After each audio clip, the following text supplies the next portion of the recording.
while that's noble, it also predicates that monolith that black women are strong. It's a double-edged sword. I don't like it. You know, she would have been super justified to choose violence, okay, and be ugly and nasty and have an emotional outburst, but she didn't, because we gotta act like we got some sense. If not, we're predicating or feeding into the angry black woman narrative. But then when we do that, we feed into the monolith that is the strong black woman. Give me a break. Hey you guys, welcome back to my channel, being Simone Iman. I am Simone Iman, and if this is your first time here, welcome. Thank you for watching my video. I usually do whatever's on my mind at the moment. Sometimes it's my favorite television shows, sometimes it's product hauls. I have a couple travel vlogs on my channel, so if you're into those things and you feeling my vibe, because I'm so vibey, even though I ain't too vibey right now because I don't feel well, go ahead and hit the subscribe button and then also hit the notification bell so you know anytime I ever upload a video. Today we're going to be talking about my favorite reality show of all time, probably second to Housewives of Atlanta and Beverly Hills, Married at First Sight. This is season 12 and this is the second part to this reunion that I can't even find an adjective to describe. So the episode begins with Chris still showing his ass. He's mid-explosion, and first of all, Paige looked amazing. One of the other reviews that I watched for this show, the people that review it, they were talking about how much she had lost. She looks like she lost about a hot 20. She was serving curves. She looked great, but she kept holding her chest in. She should have got some double stick tape or something for her dress and her strapless bra. But Paige looked amazing the whole time, walking around like this. But Chris just had a huge explosion. He was acting like a child. And see, this is the thing. The reason he was upset was valid. They Jenny Jones him. They was like, well, guess what? He's here. Bring him from the back with Pastor Dwight. I would have been upset too. I told y'all last review, I totally understand why he was upset with Pastor Dwight about talking to Paige without talking to him. Like, I get it. But the way he handled it was so childish. Talk to the man. Tell the man what you didn't like, what you didn't appreciate. Let him know he a clout chaser. Do all of that. But you gotta threaten, cuss, take off my mic, go sit in my car, make these people beg you to come back in. It's just like, bruh, you doing the most. He's very apologetic when he comes back, especially to Kevin and Paige, and he's acknowledging that he has more growing to do. No shit, Sherlock. Ultimately, Kevin's like interviewing, asking questions. The next day they plan to file for divorce. Sometimes I feel like Paige be too concerned for Chris though. Like, excuse me, y'all. She be worried too much about him and all that shit. Child, I would have been sitting there. Anybody got some gum? Like, I wouldn't have been chasing him to his car and all that. Who cares? Let him, and he act like that because people chase him to the car. Let his ass go to the car. He can leave. Because ultimately, when all the couples are there, he left anyway. Child, please. When their segment is over, he gets up and he hugs her, and she's so kind and gracious. Like, there's a fine line with kind and gracious and just being a glutton for punishment. Because I wouldn't have all that physicality for him. I wouldn't be hugging him. This man be calling you ugly behind your back. Like, girl, how could you embrace him? When they start talking one-on-one, her and Kevin Frazier, she says that it's devastating and that she was such a secure woman and that brought out insecurity in her, him talking about her like that. And you could tell by her response that she felt really judged by like people's public response to her, social media response to her. But Kevin put that mirror in her face. He was like, well, you was doing XYZ. He was doing all this crazy stuff, XYZ. We all know what Chris did. And you was still ride or die under this whole guise of, but this is a covenant with God. This is what God has for me. And I wasn't feeling it. And then her answer, as a Christian woman, girl, where you from? It isn't my responsibility to tear him down. Don't tear him down, but stand up for yourself. And then they bring in Nancy, her friend. And Nancy said she knew from the wedding that this wasn't a good match for her, and that she wished that she hadn't bit her tongue the way she did at their wedding day. And I could totally see that. Like, and what Paige said was true too. I would never tell my friend on their wedding day, girl, this ain't it. Let her enjoy her wedding day. Nah, tomorrow when y'all come back from this honeymoon, sis, this ain't it. Kevin asked Nancy what she thinks about his apology, and she's like, can't take it, can't accept it, won't. He's a problem, and if I catch him in the back alley, I'm a problem. She said Chris is the epitome of why black mental health matters. And I'm so glad they didn't edit that out, because he need help. Like, he too old to act like that. All them outbursts and shit, like, bruh.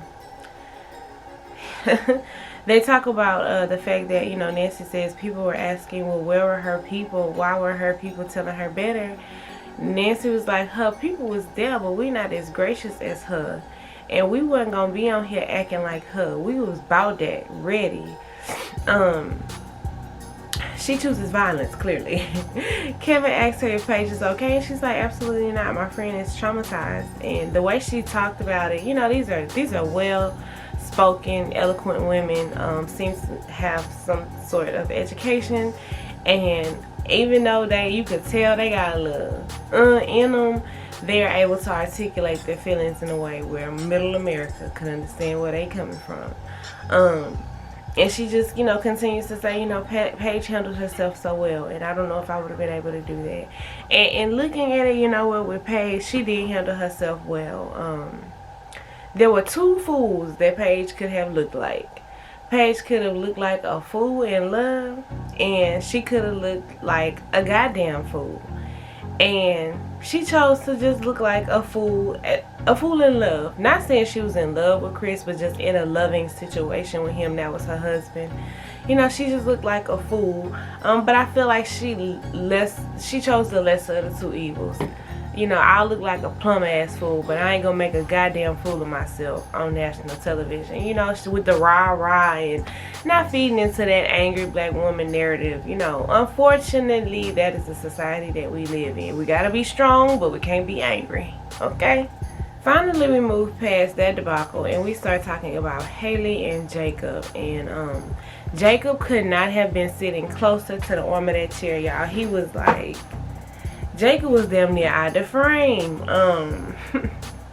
He even wanted to tell sis she looked beautiful, but Haley is a beautiful woman. When they show like the beginning footage of her on her wedding day, she wasn't the cutest while she talking about she wasn't attracted to him. You, like he said, you look like a Karen. But in that red dress at the reunion, she looks gorgeous. I told she get free people vibes. She's just like the poster child for free people. As their film rolled and they were showing clips of him watching it, he couldn't have been more over it. He said he was himself and Haley didn't like him. And you know, the experts touch on that later. He kept saying that, y'all, because that hurt his feelings. The fact that she didn't like him. Like, you can tell when somebody's not into you, don't like you. He said she was rarely spending a lot of time at the apartment. When he would ask her things, she was just difficult. I don't watch movies. Girl, you don't watch what you watch then? YouTube. What you watch? TV shows, Grey's Anatomy. Like, give me something. Pastor Gallus like, did you try to romance this woman? How do you romance somebody that don't like you? I'm sorry, y'all. The age we live in with the Me Too movement, really, I'm with Jacob. Like, I'm not doing all that to this girl. She be done. She already talking shit about me. I ain't gonna let her call me a creep and all that kind of shit on national TV either. She didn't understand his humor and his quirks, which we find out later, like, everybody else loves his humor and his quirks. Her energy was just, you know, she was repelled by him. She didn't really like him. She wasn't attracted to him, and that's the energy she gave. And I don't understand how that's his responsibility to overcome. She wasn't attracted to him physically or his personality. And then we get into Braceletgate, and y'all, they did not discuss the fact that she misrepresented the truth to her mom, and that bothered me. Like, and I don't feel like maybe they edited it out that Jacob stood up for himself enough in that moment either. She lied. He never asked for it back. He asked for her to have it in her possession, but since we ain't getting along, yeah, you got that right, give me my shit back. And he said he took it back and got his money back, as he should. Then Kevin Frazier says, you know, I've never slept with someone who hated me. Well, people have one night stands and hookups every day, Kevin Frazier. That don't mean she was trying. First of all, this was in the first 72 hours of knowing one another when they were in Las Vegas. They had been drinking. It was easy to get you know, the coochie. Like, they married, they in Vegas, she a little drunk. Like, yeah, I don't think that has anything significantly to do with her trying in the relationship. You see, she ain't never did it again. Like, I wasn't following Kevin's logic in that. He couldn't think of nothing nice to say about her except the fact that she's driven, and that says a lot. And then they go back and forth tit for tat about if he asked her to teach him a dance, and I'll take a polygraph, strap me up. Like, y'all, it was exhausting. They are a train wreck. And then the next segment is all the men together, and they talk about Chris, and everyone pretty much kept it PC. It's like, if he could live with how he look on TV, that's on him. Kevin asks if they're as tight as the women, and Ryan's like, you know, we probably don't hang out as much as they do, but we're in our group chat pretty thick. Like, their group text is strong. Kevin asked Vincent to describe everyone in the group in one word, and he described Ryan to be the hype man, and Jacob is the funny guy, and everyone thinks he's hilarious. Clearly, like, everyone gets his humor. He said even the women got it, everybody except for Haley. Like, Haley must be a natural blonde. Like, she, what? I don't get it. I was born in 91. I was born in 88. Look, I'm 3 years older than her. I wasn't an 80s baby per se, because I was born in the late 80s, but I know a lot about, like, 80s culture. 16 Candles, Molly Ringwald. Like, girl, Back to the Future. She was just too difficult for no reason. He says that, you know, they show they talk about the fight that he had with Haley when they first came back, about how she excluded him when they were all sitting down there, and the guys, you know, corroborate the story that it was intended to be a girls' night, and then the guys kind of crashed it. But he was vindicated in that Clara did what he expected Haley to do. Text me and be like, hey, we're all hanging out down here if you want to come down. And he said instead of doing that, when he came down, she bolted and she ran. Like, she's childish. One of the reviews that I watched about this, it says that Haley did to Jacob exactly what Chris did to Paige. Slept with him, reeled him in, and then was like, but I ain't attracted to you. Trash. Jacob says that Haley didn't talk to him off camera, that she was like, no conversation for him until the cameras came on, and then she would just be like, hey, how you doing? Just fake. And then they watched the Haley diss track, child, because it was a Haley diss track. And the guys are not going to say anything negative about Haley because that's their wives, you know, BFF now. But they get where he's coming from. Like, at every opportunity she could get to, like, chop him at the knees, she took it. And then they played the Eric controlling track and asked everyone's opinion of that. And I mean, he's sitting there, so what they gonna say? But that shit was whack. He's controlling. And he even looked at it and he was like, you know what? Some of the stuff that I said, I regret saying because that wasn't cool. I'm glad you get it. Then they played Chris going off on Eric and Virginia, calling them drunks, child. That shit is hilarious. Chris showed his ass the whole time. Episode 1 to episode part 2 of the reunion, child. But Kevin kind of pulled Eric's card. It's like, why you ain't say nothing when the man was talking to your wife crazy?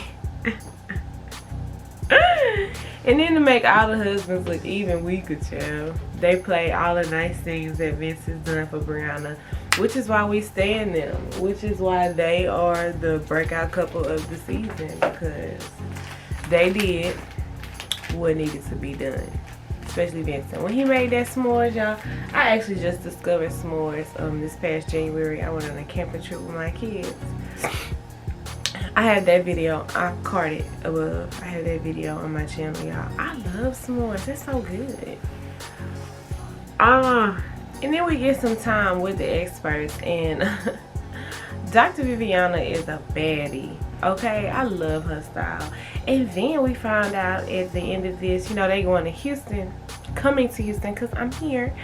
They coming to Houston next season, and Dr. Viviana says that this is her hometown. No wonder. I bet she's from my side of town too. All the baddies from my side of town. Anyway, Dr. Pepper says that the greatest triumph is the, of course, Brinson. I keep saying Brinson, y'all, because that's their couple name. Brianna and Vincent. Dr. Viviana's biggest regret, of course, was matching Chris. Not Paige and Chris, just Chris. They say Chris basically misrepresented himself. I told y'all that he got a representative and then it's him. They matched his representative. They ain't match him. Pastor Cal was talking or whatever, and he tries to get a 5 from both of them, and Dr. Viviana's like, hey, high five, and Dr. Pepper was still talking, and she never noticed. Pastor Cal was like, gotcha. I love Pastor Cal's personality. He's the coolest. They said with Eric and Virginia, they were hoping that the stability that he showcases would have rubbed off on Virginia, and I think that it has, and it's grounding her. And both Dr. Pepper and Dr. Viviana acknowledged the fact that Jacob felt rejected. That was a huge blow to his ego. Her not being attracted to him, not wanting to touch him. Like he said, you hug strangers. They rolled that footage of them playing that fishbowl game. She didn't even want to hold his hand. Like, she's very cold, like Dr. Pepper said. Of course, he was dry and quirky with his humor, and she couldn't get over it, and she wasn't attracted to that. Like, she wanted a Vincent. She wanted Champagne Vinny. Eric was matched with Virginia in hopes that they could also overcome their political beliefs, or the difference in their political beliefs, and I think they're doing that. Or it's a take it or leave it situation, and Virginia has accepted it and is taking it. They talk about Ryan and Clara, and basically how they had the poker face throughout their whole relationship, except that footage where Clara was sexually frustrated with her girlfriends. And Pastor Cal's like, as long as they're willing to communicate, they'll make it. Pastor Cal was upset by the comments about Paige, you know, that Chris was making about her physically. You could tell he took that very personally. But I think that the experts really rallied around the idea that, you know, she's not a victim. She's not some weak, hurt woman. And while that's noble, it also predicates that monolith that black women are strong. It's a double-edged sword. I don't like it. You know, she would have been super justified to choose violence, okay, and be ugly and nasty and have an emotional outburst, but she didn't, because we gotta act like we got some sense. If not, we're predicating or feeding into the angry black woman narrative, but then when we do that, we feed into the monolith that is the strong black woman. Give me a break. And then the couples come out, and everyone is there, of course, except for Chris. And Paige says that she refuses to defend him any longer. He knows he's supposed to be there. Exactly. And Vinny says social media criticism that he got was about talking to that tatted lip stripper at the bachelorette party, and Jacob says that someone called him Tim Tebow on meth, which I thought was hilarious.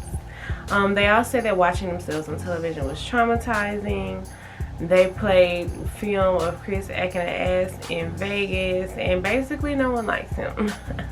But they too scared to run into him in the streets, so they don't talk shit about it.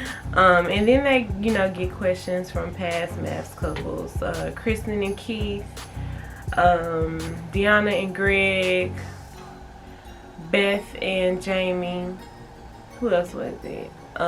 Jeffy and Shanice, and Amani and Woody. Y'all, I'm really a fan. I be knowing all these people. Anyway, y'all, season 13 is in my hometown, Houston.